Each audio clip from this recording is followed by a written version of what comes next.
From Washington, this is VOA News.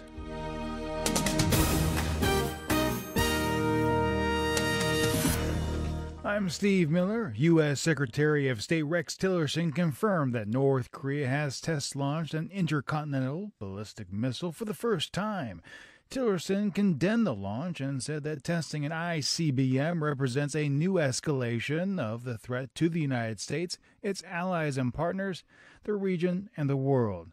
He added that the United States will never accept a nuclear-armed North Korea.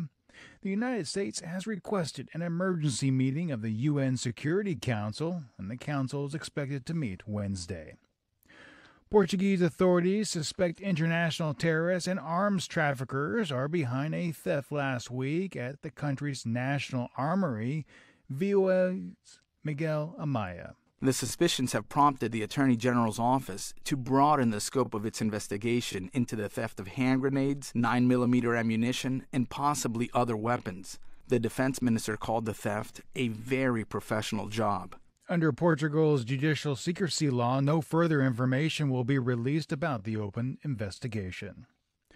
A 5-member bipartisan congressional delegation led by Republican Senator John McCain traveled to Afghanistan as the Trump administration prepares to unveil a plan later this month to try to defeat a resurgent Taliban. The group said a lack of U.S. diplomatic focus on issues was very unnerving. The proposed strategy is expected to add several thousand more U.S. troops to the about 8,600 already being deployed in Afghanistan to help struggling Afghan security forces fight the insurgency. They have also cautioned President Donald Trump that a military surge alone will not help win the war in Afghanistan.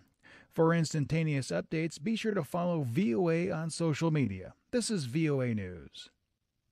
2 London-based human rights groups are warning that a female activist detained in Bahrain is at serious risk of torture.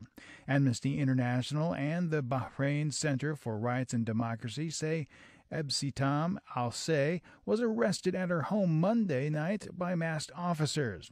The group said Al-Say had been beaten and sexually assaulted by members of the Bahraini National Security Agency during a previous arrest in May, and that the Bahraini authorities have failed to investigate those claims. Bahraini authorities have not commented on Al-Say's allegations, but have previously denied mistreating detainees. The United Nations Children's Fund warns tens of thousands of malnourished children are likely to die as cholera and acute watery diarrhea continue to spread in Yemen and at 3 African countries. Lisa Schlein reports from Geneva. The UN Children's Fund warns children are at great risk in Yemen, Somalia, and South Sudan, which are on the brink of famine. UNICEF reports an estimated 4.7 million children in the cholera-stricken countries are malnourished.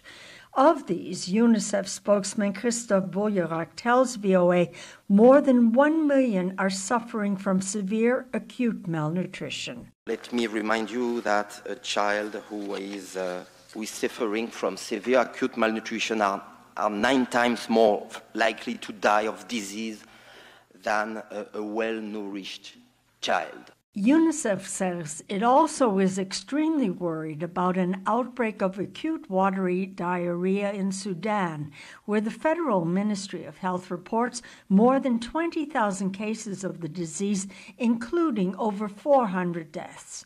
Lisa Schlein for VOA News, Geneva. A young girl has died and several people were injured when a massive fire broke out at a refugee camp in Lebanon on Tuesday. It was the second such deadly fire to hit refugee encampments in eastern Lebanon amid soaring temperatures. Lebanon's state-run national news agency said 22 of the 185 tents in the informal settlement town burned down. It was unclear what caused the fire. Venezuela's chief prosecutor, Luisa Ortega Diaz, announced she was boycotting a Supreme Court hearing on whether to lift her immunity from being tried for unspecified irregularities.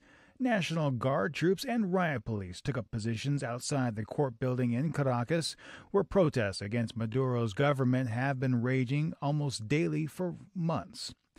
As Venezuela's political crisis has deepened, Ortega has emerged as Maduro's most feared critic. For updates to these stories and in-depth coverage, be sure to visit voanews.com.